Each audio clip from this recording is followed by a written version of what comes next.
Friends, welcome to സിമീസ് നാടൻ kitchen. ഇന്ന് നമ്മൾ ചെയ്യാൻ പോകുന്നത് ഇന്ന് ഉച്ചക്കത്തെ എൻ്റെ കറികളാട്ടോ. അപ്പോൾ ഞാൻ ചെയ്യുന്നത് ചെമ്മീനും ചുരക്കയും കൂടെ മെഴുക്കുവരട്ടി, തക്കാളിക്കറി, മാന്തൾ വറുത്തത്. അപ്പോൾ ഇത് എങ്ങനെയാണ് ഉണ്ടാക്കുന്നത് നോക്കാം.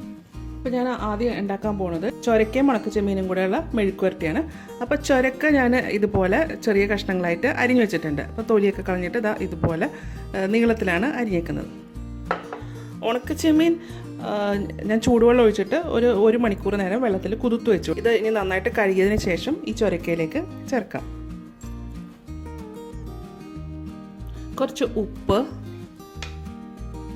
ഒരു പച്ചമുളക് ഇങ്ങനെ ജസ്റ്റ് ഒന്ന് നെടുകെ കീറിയിട്ടിടാം, ഒരു തണ്ട് കറിവേപ്പില. ഇതിലേക്ക് കുറച്ച് വെള്ളം ഒഴിക്കാം. ഒരുപാട് ഒഴിക്കരുത്, ചുരക്കകത്തും നല്ലപോലെ വെള്ളത്തിൻ്റെ അംശം ഉണ്ടാവും കേട്ടോ. അപ്പോൾ അത് ഈ വെള്ളം തിളയ്ക്കുമ്പോഴത്തേക്കും അതിൽ നിന്ന് വെള്ളം നന്നായിട്ട് ഇറങ്ങും. ഇനി ഇതെല്ലാം കൂടെ ഒന്ന് യോജിപ്പിക്കാം. ഇത്രയും വെള്ളം ഞാൻ ചേർത്തിട്ടുള്ളൂ കേട്ടോ. ഇനി ഇത് സ്റ്റൗവിലിട്ട് വെച്ചിട്ട് ഇത് നന്നായിട്ട് വെള്ളം വറ്റുന്നവരെ വേവിച്ചെടുക്കാം.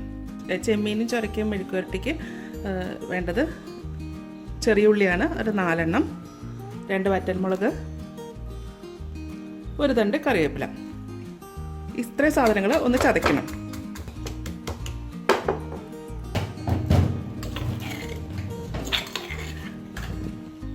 ഇതുപോലെയാണ്. ചുരക്കയും ചെമ്മീനും കൂടെ വേവിക്കാൻ വെച്ചതിൻ്റെ വെള്ളം വറ്റിയിട്ടുണ്ട്. സ്റ്റവ് ഓഫ് ചെയ്യാം. ഇനി ഇതൊന്ന് വറുത്തിടാം. ഒരു ചീനച്ചട്ടി ചൂടാക്കിയിട്ട് അതിലേക്ക് വെളിച്ചെണ്ണ ഒഴിക്കാം. ഒരു 3-4 ടേബിൾ സ്പൂൺ വെളിച്ചെണ്ണയാണ് ഒഴിച്ചേക്കുന്നത്. ഇതിലേക്ക് ചതച്ച് വെച്ചിരിക്കുന്ന ചെറിയ ഉള്ളി, വറ്റൽമുളക്, കറിവേപ്പില,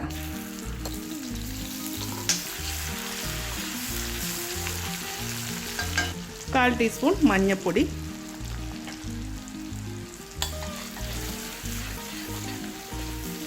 ഇത് ഒന്ന് ആ ചെറിയ ഉള്ളിയും വറ്റൽമുളകൊക്കെ ഒന്ന് ഇതിൽ മൂക്കണം. ഒരുപാട് കരിഞ്ഞു പോകരുത് കേട്ടോ, ഒന്ന് ചെറുതായിട്ട് ഒന്ന് റോസ്റ്റ് ആയാൽ മതി. അപ്പോൾ ഇങ്ങനത്തെയൊക്കെ ഉണ്ടാക്കുമ്പോൾ ചീനിച്ചട്ടി തന്നെ ഉണ്ടാക്കാൻ നോക്കൂട്ടോ, അപ്പോൾ നല്ല ടേസ്റ്റാണ് കേട്ടോ.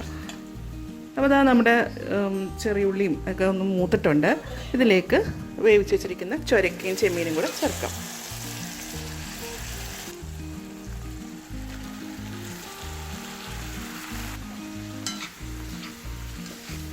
ഇനി ഇത് നന്നായിട്ടൊന്ന് റോസ്റ്റ് ചെയ്തെടുക്കാം.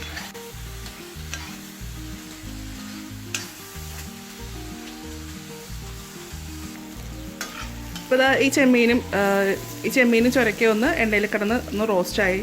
ഇനി സ്റ്റവ് ഓഫ് ചെയ്യാം. അപ്പോൾ ഈ മെഴുക്കുവരട്ടി റെഡി ആയിട്ടുണ്ട് കേട്ടോ. ഇന്ന് ഒഴിച്ചുകറിക്ക് ഞാൻ തക്കാളിക്കറിയാണ് ഉണ്ടാക്കുന്നത്. അപ്പോൾ ഒരു വലിയ തക്കാളി എടുത്താൽ മതി കേട്ടോ. അപ്പോൾ ഇത് ചെറിയ തക്കാളി ആയതുകൊണ്ട് 2 എണ്ണം എടുത്തിട്ടുണ്ട്. എന്നിട്ട് ഇത് ചെറിയ കഷ്ണങ്ങളായിട്ട് മുറിക്കാം. ഞാനിത് തൊലി കളഞ്ഞിട്ടുണ്ട് കേട്ടോ. എന്നിട്ട് ഞാനിത് ചെറുതായിട്ട് മുറിക്കണം കേട്ടോ. തൊലി കളഞ്ഞില്ലെങ്കിലും കുഴപ്പമൊന്നുമില്ല. അപ്പോൾ തൊലി കളഞ്ഞാൽ അത്രയും നല്ലത്.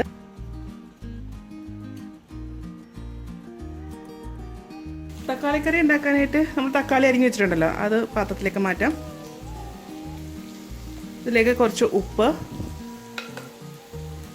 വെള്ളം, അത് തക്കാളി മുങ്ങിക്കിടക്കാൻ പാകത്തിന് ഒഴിക്കാം കേട്ടോ. ഇനി ഇത് ഒന്ന് നന്നായിട്ട് വേവിച്ചെടുക്കാം. തക്കാളി കറിക്ക് ഒരു അരപ്പുണ്ടാക്കണ്ടേ, അതിന് വേണ്ടിയിട്ട് 1 കപ്പ് തേങ്ങ, ഒരു നുള്ളി ജീരകം, ഒരു ചെറിയുള്ളി, ഒരു വെളുത്തുള്ളി, എരിവിനാവശ്യമുള്ള പച്ചമുളകിന് പകരം മുളക് പൊടി ചേർത്തും ഉണ്ടാക്കാം. ഇതിൽ കുറച്ച് വെള്ളം കൂടെ ഒഴിച്ചിട്ട് നല്ല ഫൈൻ പേസ്റ്റായിട്ട് അരച്ചെടുക്കാം. ഇപ്പോൾ ഈ തക്കാളിയിലെ വെള്ളം വറ്റിയിട്ടുണ്ട്. ഇനി ഈ തക്കാളി ഇതുപോലെ ഒന്ന് ഉടച്ചു കൊടുക്കാം. നല്ല ഫൈനൊന്നും ആകുമൊന്നും വേണ്ട, ഒന്ന് ചെറുതായിട്ടൊന്ന് ഉടച്ചാൽ മതി കേട്ടോ. ഇതുപോലെ ആക്കിയിട്ടുണ്ട്. ഇനി ഇതിലേക്ക് അരച്ചു വെച്ചിരിക്കുന്ന അരപ്പ് ചേർക്കാം. ഇത് കഴുകി ഒഴിക്കാം.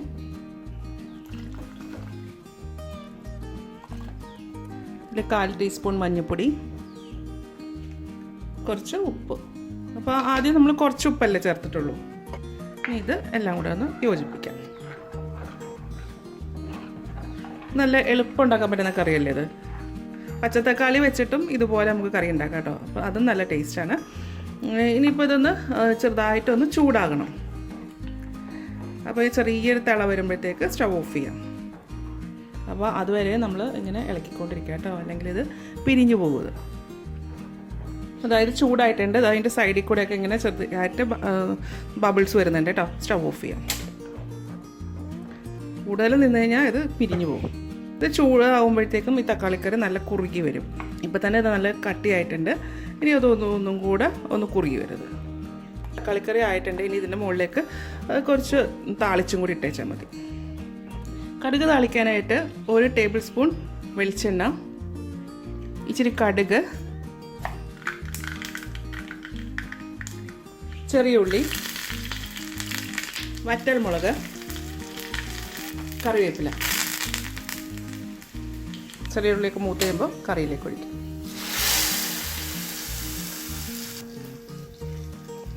ഇളക്കി കൊടുക്കുക. പിന്നെ മീൻ വറക്കാനായിട്ട് ഞാൻ മേടിച്ചേക്കുന്നത് മാന്തളാണ്. ഇതിൽ ചേർത്തേക്കുന്ന മസാല മുളക് പൊടി, കുരുമുളക്, മഞ്ഞൾപ്പൊടി, കുറച്ച് വിനാഗിരി, ഉപ്പും കൂടി ചേർത്തിട്ട് നന്നായിട്ട് പുരട്ടിയിട്ട് ഞാൻ 1 മണിക്കൂർ നേരം ഫ്രിഡ്ജിൽ വെച്ചേക്കും കേട്ടോ. അത് കഴിഞ്ഞിട്ടായിരിക്കും ഇത്. അപ്പോൾ അത്ര നേരം ഇരിക്കുമ്പോഴത്തേക്കും ഇതിലെ മസാലയൊക്കെ നന്നായിട്ട് പിടിക്കും. എന്നിട്ട് നമുക്കത് ഫ്രൈ ചെയ്തെടുക്കാം. ഏറ്റവും ലാസ്റ്റ് നമുക്ക് മീൻ വറക്കാം.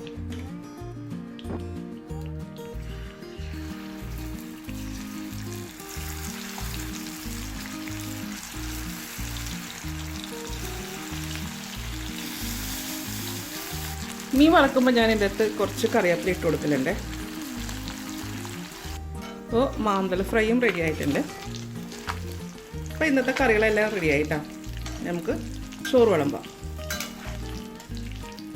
അപ്പോൾ കറികളെല്ലാം റെഡി ആയിട്ടുണ്ട്. ഞാൻ ചോറെടുത്തിട്ടുണ്ട്. ചൊരക്കയും ചെമ്മീനും കൂടെ മെഴുക്ക് പുരട്ടി, തക്കാളിക്കറി, മാന്തൽ വറുത്തത്. വീഡിയോ ഇഷ്ടമായെന്നുണ്ടെങ്കിൽ സബ്സ്ക്രൈബ് ചെയ്യുക, ലൈക്ക് ചെയ്യുക, ഷെയർ ചെയ്യുക. അപ്പോൾ ഇനി എന്തെങ്കിലും അഭിപ്രായം ഉണ്ടെങ്കിൽ കമൻറ്റ് ബോക്സിൽ ചേർക്കാം. അപ്പോൾ ഇനി അടുത്ത ദിവസം അടുത്ത റെസിപ്പിയുമായി കാണാം. Thank you.